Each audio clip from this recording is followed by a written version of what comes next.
an interesting way of looking at it. Well, I don't think it's interesting. I think It was a comment. It was a comment on the atrocity. Were you going to donate the winnings to some sort of equine charity, though? My plan had been to donate the winnings to some sort of bovine charity. Had I won. The Harvester is not a bovine charity, Thomas. Aidan Stoker said, not only a cracking game, but my mental state is cracking too. Delighted not only with the win, but it was good to watch. Johnny No Cash got in touch. Right, John, he said, I know they won tonight, but I still think Luke Walsh looks like he's been on the same meal plan as Kieran Cunningham. Tom Eckley 99. Well, that was a shit show, taking kicks. Can't fault the effort, though. Really like Julien. Tom, do you remember the legend David Solomona? Yes, I do remember David Solomona. He was quite something. I fucking hated David Solomona. Did you really? Yeah, he scored a try for Wakefield in a big game against us before he went... Because he went from... Did he go to... Wakefield to Warrington to us. Right. I think. So it was one of his last games for Wakefield, and he scored a crucial try that stopped our potential push for the playoffs in the first Brian Noble year, I think. Right, okay. And it was really shitty defending, but I was angry at him for it. One of my favourite. He had a try, no try, that actually wasn't given, I think, in the end. Right. In a Wigan game at Warrington. It was just me and Cass went, and Cass got to a point where he... I wouldn't say he hated Warrington more than he hated Saints, but... He wanted to beat Warrington more than he wanted to beat Saints. Wow.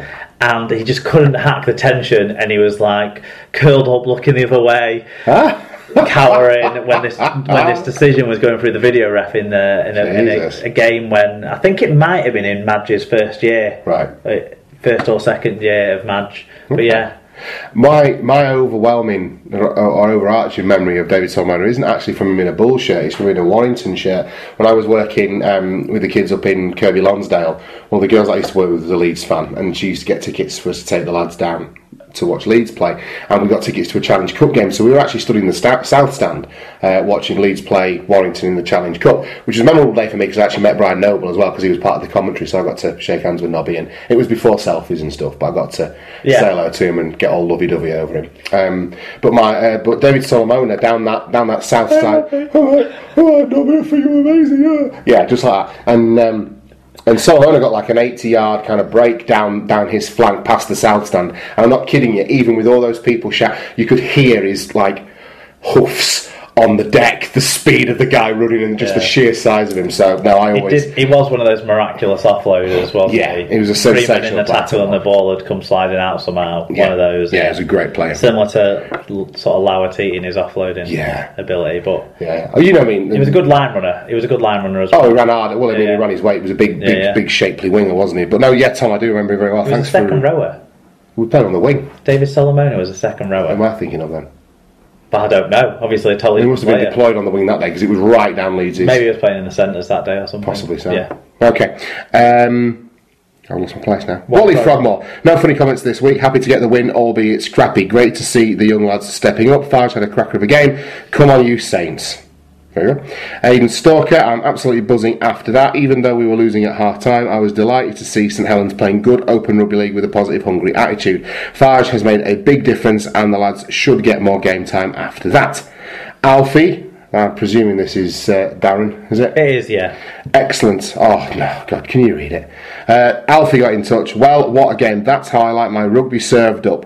Close finish played with passion, too many little errors from Wire, and tons of heart by Saints. I thought Farge, Louis McCarthy, Scarsbrook and Wilkin were huge for Saints. Ratchford, Penny, Hill and Atkins were huge too. Take a bow, Saints, because it's good to see you back. Atkins for England, perhaps. Mwah, ha, ha, ha. See, when he says this Atkins bullshit, it just means every other suggestion he makes loses any weight. It does. It takes the wind out of his sails when he comes out with shit like that, doesn't it? No, I mean that is a gracious way to take defeat, isn't it? So well done, Darren. Yes, indeed. I'm sure he wouldn't take it so graciously if Wigan had beaten them. Well, we never know, will we? We might know. Well, we might not ever know this season. Wyatt Joe said tonight we played like we did all last year. Flat in attack, trying to force the play. We looked tired defensively too. That combined with a few individuals having shockers meant that the best team won in the end. Kuba's a bright spark in a dismal performance, but I hope it won't always be the case of no standout, no party. I'll let you take it from here. Okay, Lee Whitnall. got in touch. Wire were heavy-legged and error-prone tonight and gifted Saints the win. Thought we might snatch it in the high-intensity last 5 minutes, but it wasn't to be. Theo Forge looked really good, especially his kicking, and with Tom on LMS. I don't know why, but I definitely hate him. There's just something about the man. Yeah, Ben Adams got in touch. Disappointing loss for the Wire tonight. Lack of a fit goal kicker cost us. Lack direction in attack and in kicking game without Sandow. Julien looks a good prospect. Tackling was unreal. Forge was excellent tonight, however. Saints do not look a top 4 side this year. Sam Rowler, she got in touch. She said, like watching Wire of 2 seasons ago. Misconversions cost us the game. Overall, an entertaining game with some questionable refereeing at times. Wire defence a bit sloppy tonight. Gave Forge too much time on the ball.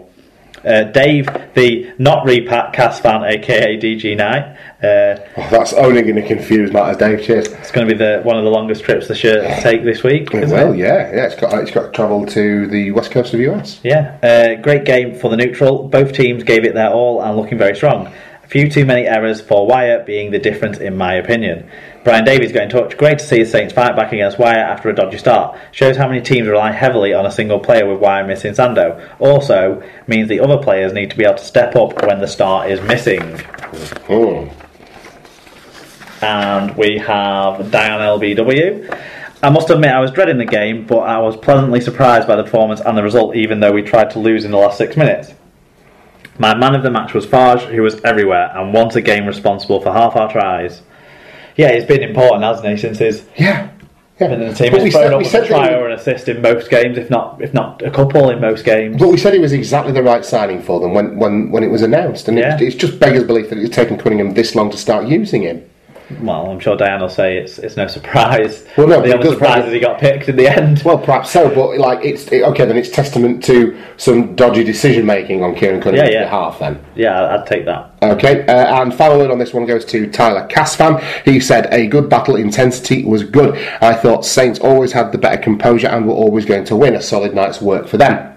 Well, I mean, after that first 15 minutes, once they got their heads around the game, and then they showed a lot of composure and a little bit of getting the ball around. And the offloading stepped up a little bit from Saints' point of view, which they're not renowned for. But I say, the Amor try came off that sort of play. And have we heard any more about John Wilkin? I know he went off for the concussion test. I presume he's okay because there's been nothing more serious announced. He must be ill because we've not heard from him. Yeah, that's true. He's not had a mouthing off about something. He does love to have a mouth off. Right, okay. So, between that game... Nothing some strong coffee can't fix, I'm sure. Absolutely. So, between that game and this one, somebody fucked with the space-time continuum. And it was Salford 14, Leeds 10. On Saturday evening in front of a shade under 5,000 at the AJ Bell. In what sounds like... I followed it sort of sporadically on Twitter. Sounds like a very strong defensive performance. A lot of grit from Salford. Yeah, every report I've seen of the game basically talks about Salford's defence to get the 14-10 win. Salford did their scoring early really. I believe they were 14-0 up, weren't they? And then Leeds tried to come back at the end and didn't quite have it in them. With more injuries coming along in the game, as well as a couple of other players ruled out before the game. But it shows that Danny Maguire isn't the difference. No. I suppose, because it's two games back, 2 defeats. Which 3 games this season, 3 defeats for Danny Maguire. So I can't answer it then. No. It's just confidence is gone. Leadership overall, I suppose. Yeah. And we're talking about players who've been used to being carried by some significant leadership presence, and that's just not there for them now. I think the dressing room is just a bit quieter and probably looking around for that leader. Yeah, probably their on-field leader this season as well, Adam Cuthbertson. He missed this game. He could be out for a few weeks. We're not sure. So that's another interesting one. It's disappointing for me in terms of on-field leaders. The one I'd pick out, probably the signing I was most excited to see this season, just because of his size and his physical presence, was Keith Galloway. He did score the first Leeds try in the attempted comeback. But given the fact that he's an ex-Australian international, sort of, he doesn't play with any of that weight and gravitas and that experience that he's got of a career spent in the NRL. He looks like he's just waiting for John Opola's elbow to appear out of somewhere half the time for me. He doesn't run hard and sort of run his weight by any stretch of the imagination. I'm pretty disappointed with Keith Galloway. On Salford's side of things, I suppose one of their on-field leaders returned, and we will. Yeah. We'll give him his dues. Convicted spousal abuser Robert Louis made a difference. Definitely, when we get to the individual roundup, we'll and to be fair, that. He has made a difference to that side when he's been playing. Definitely, yeah. Big, and a lot of their attacking stuff runs through him, doesn't it? They've looked to have better creative balance as well. And Carney was, obviously not that injured last week against Wakefield, causing all the panic in our dream teams, which pissed me off. That was a transfer wasted. Oh yeah, you had to get him. Did you get him back in quickly enough? No. I can't. I had too many other injuries. Oh, right, fair enough. But, less on that later. I'm slowly pegging you back, by the way. Go on. Yeah, we'll get to that later. So, I'm fucked. This week's going to be a shitstorm as well, because I've got 3 witness players that I can't sub out. So yeah, I'm carrying a witness player. Anyway, 63 more carries, 430 more metres, 5 breaks to 2, 23 more tackle busts, 11 more successful offloads, a 5% better team tackle success, 3 fewer penalties conceded, and 6 goal line dropouts forced. Those were the numbers in Leeds' favour. Fuck right off, seriously. Yeah. Stats will not tell you how Salford won this one. I was just thinking to myself, how did Salford not score more points? It's some sort of grit and determination that they demonstrated in defence, which is not a characteristic that they have been massively renowned for. No, but a welcome one, I'm sure. But most definitely, will agree. And something to build on with some of their attacking influences back in some sort of fit shape as well to play. Individually then, who stood out for the Salford Red Bulls? Well, Justin Carney smashed out 184 metres like he keeps doing.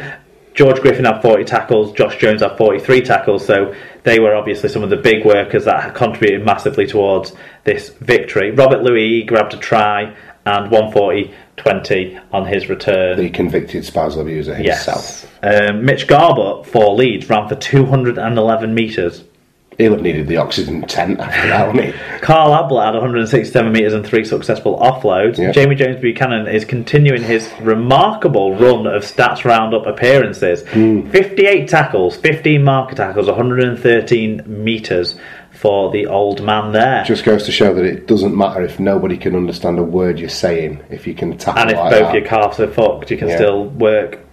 I mean, credit to him. Yeah, I thought he'd go. When that leg injury happened, I thought that's it. Tara RJ, what great career! You've won so many trophies. Well done. It's a shame you had to go out like that, and he's come back and he's proven me wrong. That long and repeated sort of issue that he had over a good spell, possibly has prolonged his career now that he's got it right properly. Well, yeah. That's maybe the way to look at it. Yeah, that investment of time. Yeah, Ash Golding, he grabbed his first try for the Leeds Rhino senior side, and along with that was 8 tackles, 109 metres and 2 clean breaks. Fair enough. He's the Thurston lookalike, isn't he, with the long hair and the scrum cap? I know who you mean. Okay, Cole Render got in touch, said, following on Twitter, Leeds seemed dominant, but once again couldn't find a way to score. Have Leeds run out of ideas? The only way to fix it is a new coach. Fresh face, fresh ideas. Lots of Leeds fans rumbling about it on. Cutthroat Jake, confidence shot and ball like a bar of soap. Still with the fight back, does this mean that the green shoots may be poking through? And yes, my glass is definitely half full. I just hope that after the records McDermott won last year, he isn't after another year by getting Leeds relegated for the first time. Oh God, yeah. Oh, how good would it be if Leeds played Bulls in £1 million game? Oh my God, can you imagine? I think it'll break your heart more. There's a lot has to happen, but the tense that. Yeah. I don't think I could go. I don't know what I'd do. It's not going to happen, but if it did, I don't know what I'd do. Okay. Where's I up to? Dr. Bob Phillips. It's tricky to see a win coming up if we are waiting to the last 19 minutes to actually attack. Borough better at 9 than elsewhere. Young wingers were okay, but loss of confidence leads to daft fumbles and poor decisions. And Ablett, I love you, but don't keep knocking on when we are near their try line, please. Brian Davies said he was listening to the match. Salford's defence was excellent, so the fight back from Leeds could have been the turning point for their season if they had won. But losing again will be a real blow to them. The season is really shaping up to be different to previous years, which is great for the sport. Owen Hughes got in touch. Nice to hear from you, Owen. Unfortunately, I only got to watch the game on Twitter tonight, although I was at an excellent Gregory Porter gig. Hashtag SLP fan recommends. I've not heard of Gregory Porter, have you? No. I'll have to find out a little bit more about him. Sounded like we made a meal of that, but a win over Leeds, even in current form, is nothing to be scoffed at. A win is definitely a win. Diane LBW, well done Sol for beating Leeds for the first time since 1993. As for Leeds, ha ha ha. It's wonderful to see them languishing second from